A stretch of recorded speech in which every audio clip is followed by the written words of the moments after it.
भाइयों और बहनों, आज हम एक बहुत ही गहरी आत्मिक सच्चाई पर नमन करने जा रहे हैं। शैतान किस वचन से डरता है?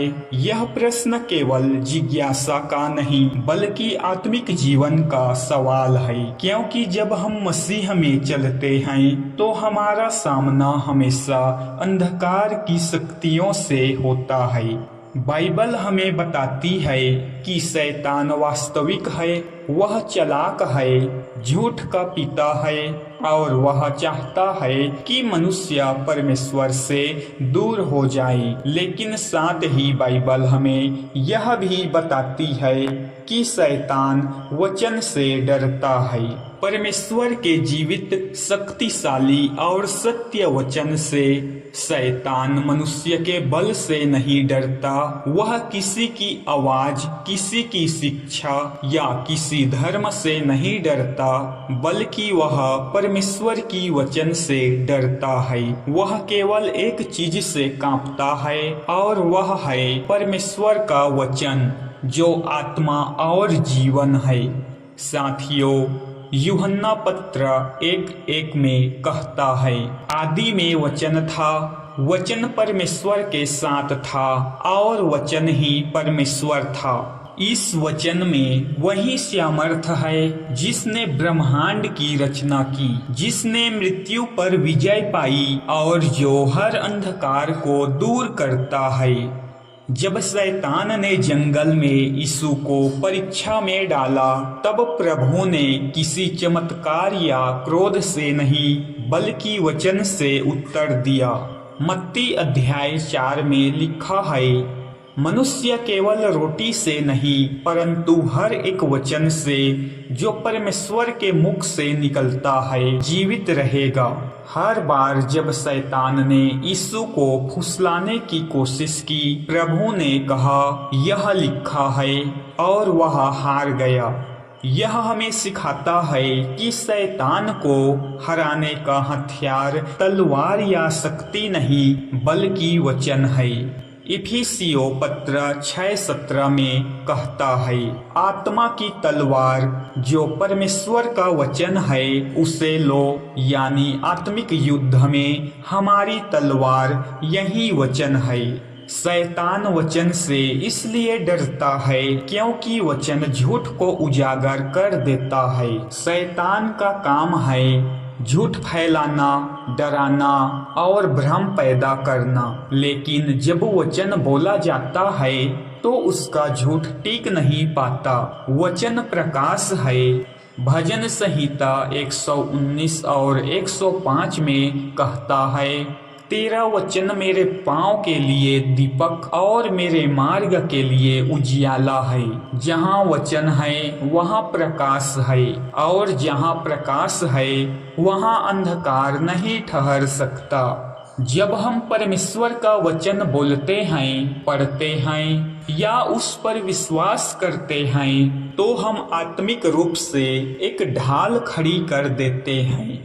यशायाह 55:11 में परमेश्वर कहता है, मेरा वचन जो मेरे मुख से निकलता है वह व्यर्थ मेरे पास नहीं लौटेगा। यानी हर वचन जो बोला जाता है वह कुछ न कुछ फल लाता है। वह बदलता है, मुक्त करता है और बांधने वाली आत्माओं को तोड़ देता है। शैतान इसलिए डरता है क्योंकि जब वचन बोला जाता है तो उसकी योजनाएं विफल हो जाती है। यीशु मसीह ने कहा, तुम सत्य को जानोगे और सत्य तुम्हें स्वतंत्र करेगा। यूहन्ना पत्र 8:32। वचन ही सत्य है और शैतान झूठा है। इसलिए सत्य जहाँ होता है वहाँ झूठ भागता है। हर बार जब हम परमेश्वर के वचनों को अपने घर, अपने मन और अपने जीवन में बोलते हैं तो हम आत्मिक रूप से दरवाजे बंद कर देते हैं जहां से शैतान प्रवेश करना चाहता है। शैतान डरता है जब कोई मसीही व्यक्ति यीशु के नाम में वचन को बोलता है। जब हम कहते हैं यीशु के लहू से मैं ढका हुआ हूँ, तब अंधकार कांपता है, क्योंकि प्रकाशित वाक्य 12:11 में लिखा है, वे मेमने के लहू और अपने गवाही के वचन के द्वारा उस पर जयवंत हुए। कहने का अर्थ है यानी गवाही का वचन और यीशु का लहू, ये दो चीजें शैतान के लिए असहनीय है। जब हम यीशु के लहू की शक्ति को बोलते हैं तो स्वर्ग की सेना सक्रिय हो जाती है और अंधकार की हर जंजीर टूट जाती है। वचन केवल एक किताब नहीं है, बल्कि यह जीवित आत्मिक तलवार है। इब्रानियों पत्र 4:12 में कहता है, क्योंकि परमेश्वर का वचन जीवित, प्रभावशाली और हर दो धारी तलवार से भी अधिक तीक्ष्ण है। यानी वचन किसी भी दुष्ट आत्मा, किसी भी बंधन, किसी भी श्राप या भय को काट सकता है। जब कोई व्यक्ति प्रभु के वचन पर दृढ़ रहता है, तब शैतान उसके पास नहीं टिक सकता, क्योंकि उसे पता है कि यह व्यक्ति अंधकार में नहीं बल्कि प्रकाश में चल रहा है। आज बहुत से लोग भय, निराशा और अंधकार से घिरे हैं, लेकिन यदि वे वचन को अपने जीवन में स्थान दें तो सब बदल सकता है। भजन संहिता 91 में लिखा है, जो परम प्रधान की गुप्त जगह में रहता है वह सर्वशक्तिमान की छाया में ठहरा रहेगा।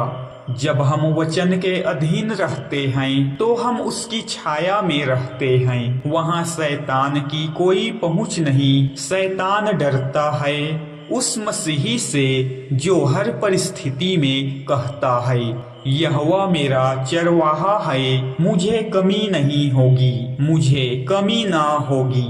वह डरता है उस मसीही से जो कहता है, जो मुझ में है वह उससे बड़ा है जो संसार में है।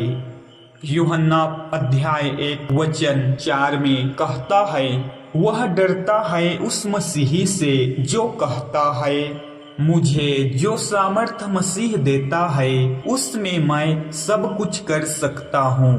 फिलिपियों पत्र 4:13, क्योंकि जब यह वचन हमारे दिल से निकलता है तो आत्मिक शक्ति प्रकट होती है और अंधकार भाग जाता है।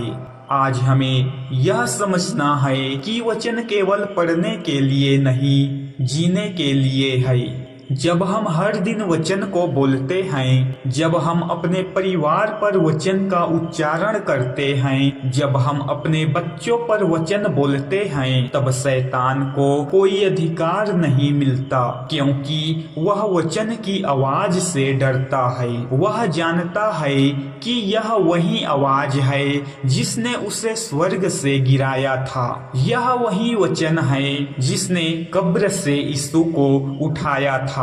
साथियों, आज का हमारा मुख्य वचन है जो शैतान को विवश कर देता है किसी भी व्यक्ति के शरीर से भागने में। वह है, और उन्हें भरमाने वाला शैतान आग और गंधक की उस झील में डाल दिया गया जहां वह पशु और झूठा भविष्यवक्ता भी डाले गए हैं। वहां वे दिन रात युगान युग यातना में रहेंगे। साथियों, यह पद उस अंतिम न्याय का वर्णन करता है जहां शैतान को पूरी तरह पराजित कर दिया जाता है और वह आग और गंधक की झील में डाला जाता है, जो एक स्थायी दंड का स्थान है जहां पहले से ही पशु और झूठा भविष्यवक्ता हैं। साथियों, जब भी आप प्रार्थना करें तो इस वचन को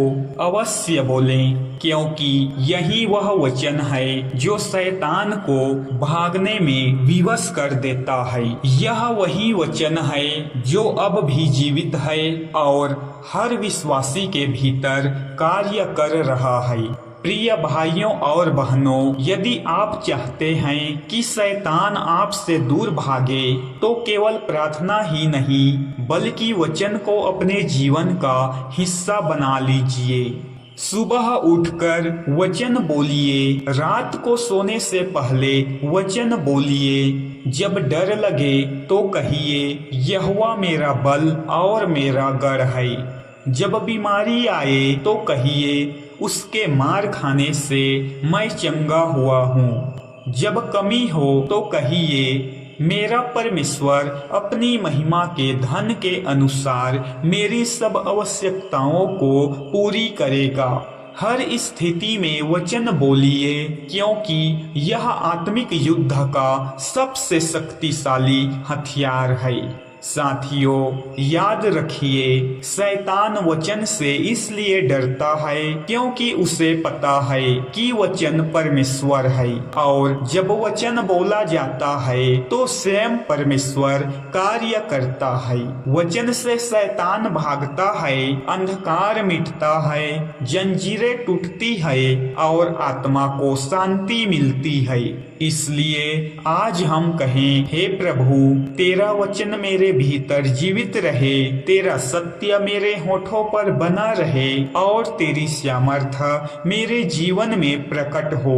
जब हम ऐसा कहते हैं तो हम केवल शैतान को हराते नहीं, बल्कि हम विजयी जीवन जीते हैं। साथियों, मसीह यीशु में जो हमारे उद्धारकर्ता और राजा है, उसके नाम में यह सभी वचन कार्य करें और हमारे जीवन में हम अपना पाएं। आमीन।